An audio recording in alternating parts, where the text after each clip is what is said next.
Women Don't Kill Animals by Carolyn, Sanderson. Far across the ocean, so they say, lies a great nation where everyone is equal, everyone is free. When pressed, or in their cups, they claim that once it was like that here, but that cannot be true. It's a comforting myth for those who have no hope in this life. Once, they say, you could reach this fabled place. Great boats cross the waters, taking many days. I've heard it said that some of the boats could fly, but whoever could conceive of such a thing? Here, life is always hard. My mother says I think too much. Thinking does not gather firewood or sweep away the ashes of last night's fire. Thinking does not dig for the clay to make new cooking pots or weave cloth for new tunics. When I was a small child, I was free to wander down to the shore and watch the men at their fishing. I liked to taste the salt on the breeze and listen to the swish of the waves as they hit the rocks.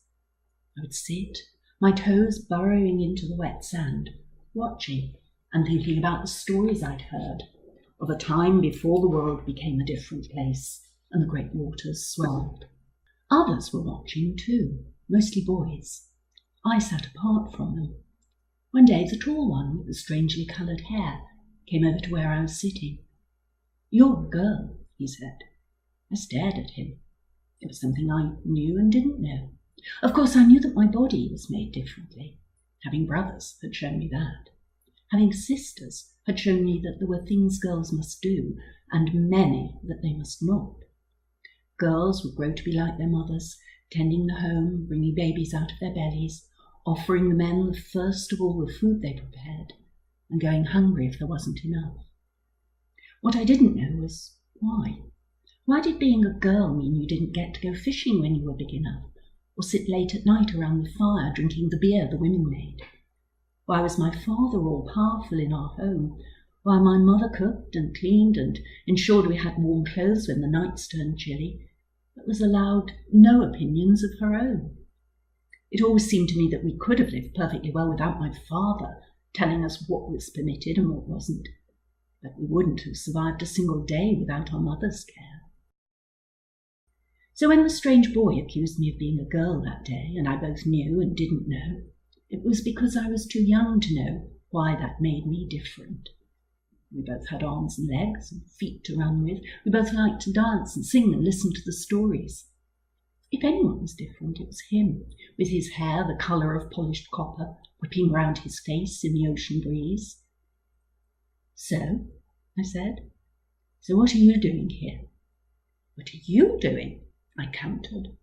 "Watching the men, so I will know how to fish when I'm old enough." "Well, that's what I'm doing too." He didn't reply to that. I could see his thoughts passing across his face. He was puzzled. Then one of the men called, "Lucas, what are you doing? Come and hold this rope for me. This is no time to be talking to girl children." Lucas gave me a sort of lopsided grin, as though to say sorry for something, and then he ran off to do as he was told. That wasn't the last I saw of Lucas. He was hard to miss with that hair of his. The next time was at the year's Height Festival, when the whole village gathered to celebrate the harvest. The grown-ups had eaten their fill, and even the children had been handed enough scraps to satisfy them. A great fire had been lit, right in the centre of the circle, and there was singing and dancing, the women at one side, the men at the other.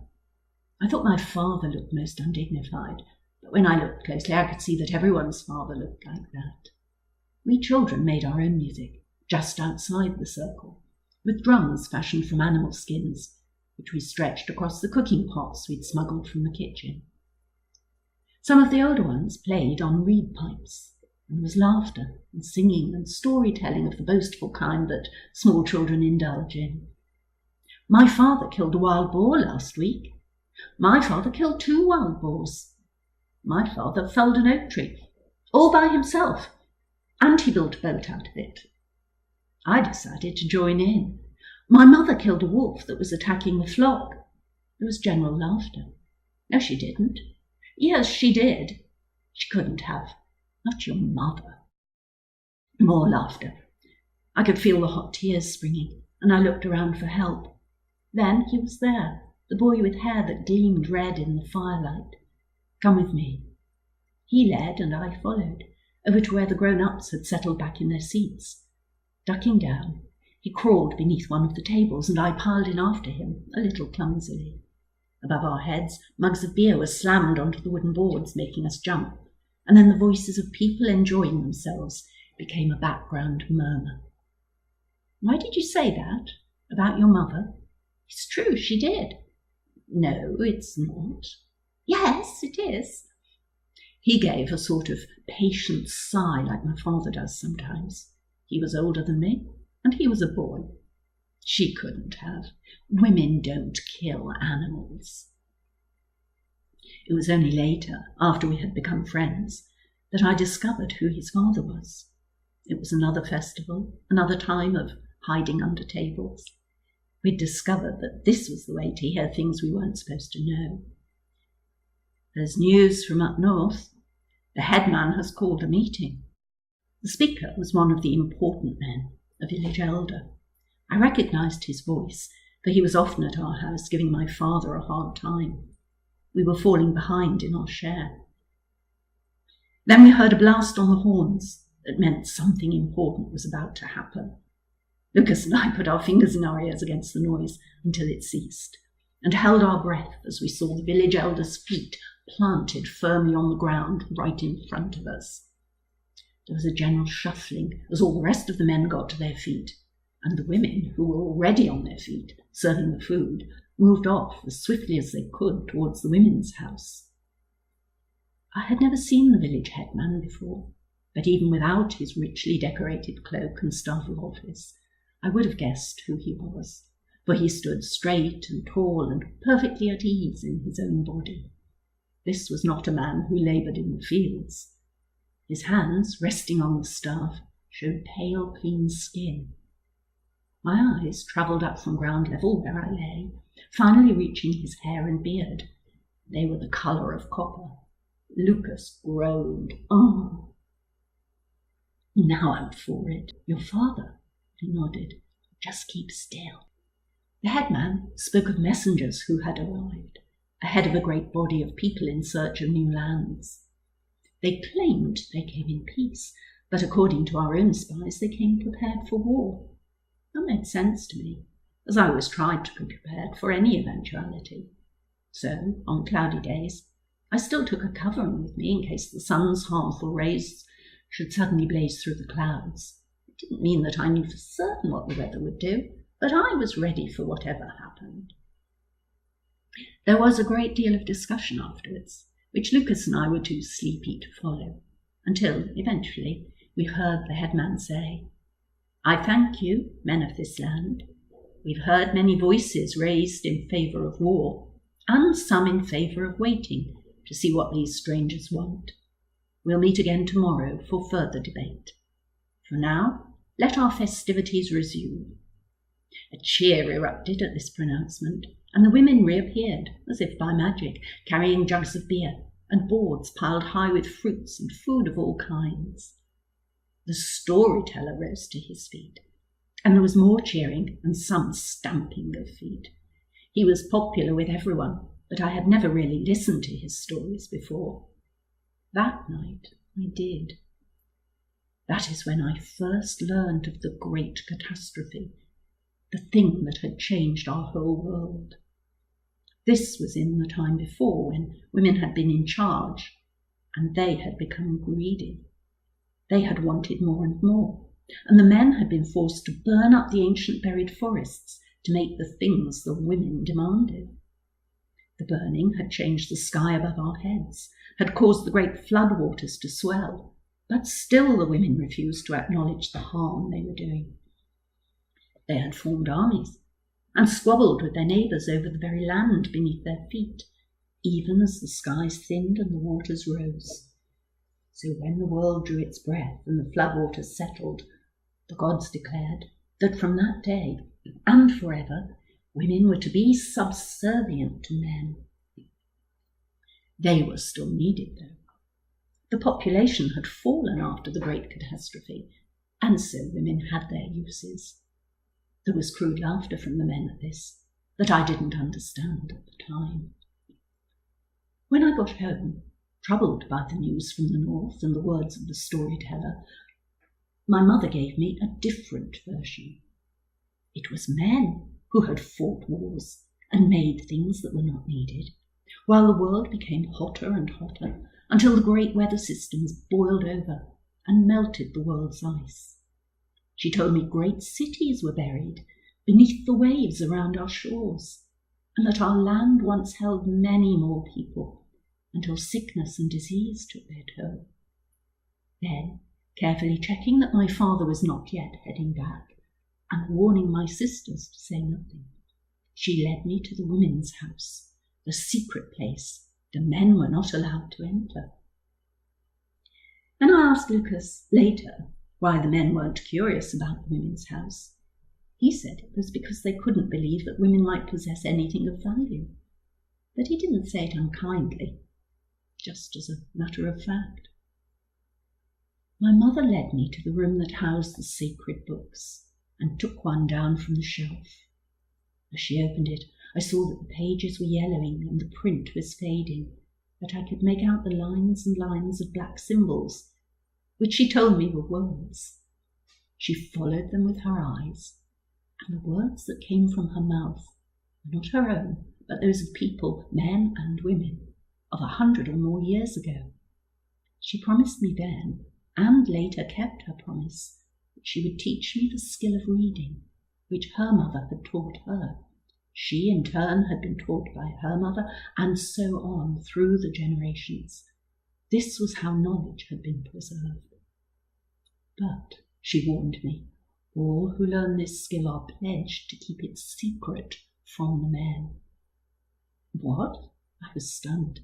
Don't they need to know what's in the books to make our world better, to stop them from making the same mistakes over and over? Nevertheless, that is the condition. So my father knows nothing of this. She shook her head. And the head man? She again shook her head. I didn't exactly promise, but she assumed the pledge was implicit in my desire to learn, and so the lessons began. I look back now and wonder what made me so daring, so ready to be different. Perhaps it was because of Lucas.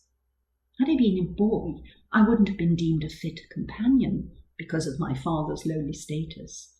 But as a girl, I was unfit twice over.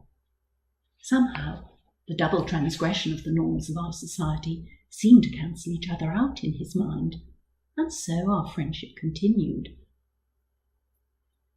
When we sat beneath the tables at the feasts, increasingly cramped as our legs grew longer and our heads scraped the underside of the tables, we listened open-mouthed to the stories of how our peaceful world had been destroyed. One night, as the storyteller was in full flow, I found myself growing angry. By this time, I had read the books, many of them. And so the women of the land became greedy. They wanted more and more things, and the men were forced to find ways of getting them, even though it was destroying the land. The women were so powerful that the men feared for their lives. That's not true. I couldn't stop myself. Lucas clamped a hand firmly across my mouth while putting a finger to his own lips, and then he drew his hand across his throat. I got the message and nodded my silence. Afterwards, walking through the shadows so we would not be seen, he asked me why I had said that the stories were not true. It says so in the books. What? What books? What are you talking about? Books. Books written at the time. The words are in ink. They don't change over time the way people's spoken words can. They tell a different story. I can't blame him for looking disbelieving. He was a boy. He'd been told all his life that women were lesser beings. We parted in silence that night. It was my determination to prove to him that I knew what I was talking about that led to the reading lessons. I learned quickly, almost as quickly as a girl. and I know I earned his respect as well as his friendship. A shared secret bound us together, but also drove us to distraction. Surely everyone should know about this. We'd be locked up before we got the chance to explain. It's unjust that the women are taking the blame. Will the men give up their power willingly? We never reached any conclusion. The threat from the north rumbled on over the years, but nothing ever happened, at least not until the year my father told me it was time for me to marry. I had run from the house with the mark of his hand still livid on my cheek, and his voice ringing in my ears. "Come back here, useless girl. What else are you good for?" I ran without awareness of where my feet were taking me. As long as they led me away from him, from the marriage he was eager to force me into, I didn't care. As I grew breathless, I slithered a little. The dark shadows of the forest were starting to close around me. I was still in my apron, a kitchen knife in my pocket. Knives were precious, for the art of tempering steel had been lost, although I had read about it and believed that these ancient skills could be revived. The cracking of twigs underfoot alerted me to another presence. I tensed, and then relaxed as Lucas emerged from the trees. "Whoa, steady on. Where are you off to in such a hurry?" He caught me by the elbows and stilled me, and as I stood, the hairs on my neck stood on end. Over his shoulder I saw the dark shape, taut, drawn back, ready to spring. I heard the low growling in its throat, smelt the fetid odour of its breath. It was a lucky blow. The knife caught it in just the right part of the throat. I was close enough to see the shock in its yellow eyes, and then it lay, still warm and oozing, at my feet. Fighting down the nausea in my belly, I stooped and cut through a front paw. My mother had certainly kept the knife sharp since her own wolf-killing days. We entered the centre space, where the men were discussing the news, almost unnoticed. There was a lot of jabbering and gesticulating, and they were all talking over each other. Lucas's father alone stood still at the eye of the storm. In his hand, he held a paper upside down, with black markings on it, while one of his own spies knelt before him in utter abasement. The headman saw us. Lucas took this as a sign to approach, and I did the unthinkable and walked beside him into that circle of men. "May I see?" I held out a trembling hand for the paper. It was good news. The people of the north requested permission to join our settlement. They had crafts and skills to share. I suppose it was a letter. People used to write them so that their words could be carried to others over long distances. As I handed the paper to Lucas, I noticed that I had smeared it with blood from the wolf's paw I was still holding. "Women do kill animals," I whispered, as he handed the paper to his father. "When necessary." "You must listen to her, father. She has much to teach us," he said.